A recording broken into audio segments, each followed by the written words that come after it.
ஒரு தந்தை சொல்றாரு, மகன், தனி மகன், அவரை நான் கனவுலையும் நனவுலையும் அவரையே வளர்க்கணும், ஆசைப்படணும், அவருக்காக வேண்டிய அனைத்தையும் செய்தேன், எல்லாம் செஞ்சு வளர்த்தெடுத்தேன்.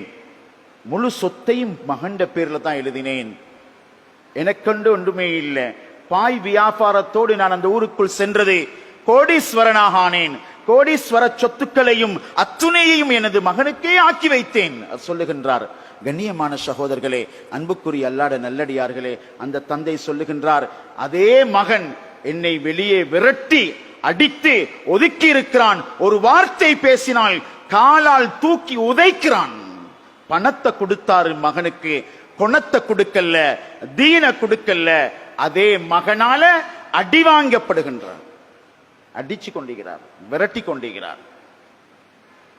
அன்புக்குரிய அல்லாஹ் நல்லடியார்களே, அருமை சகோதரர்களே, சஹாபாக்களுடைய மதீனா முனவ்வராவில் சிறியவர்களுக்கு கொடுத்தது லா இலாஹ இல்லல்லாஹ் முஹம்மது ரசூலுல்லாஹ். நாங்க நினைச்சு கொண்டிருக்கிறோம் இது மையத்து விட்டுக்குரியது குர்ஆன். மௌத்தா போனா குர்ஆனை பார்ப்போம், வாழக்குலை யஹூதியத்தை பார்ப்போம், நஸ்ரானியத்தை பார்ப்போம். இல்ல சகோதரர்களே,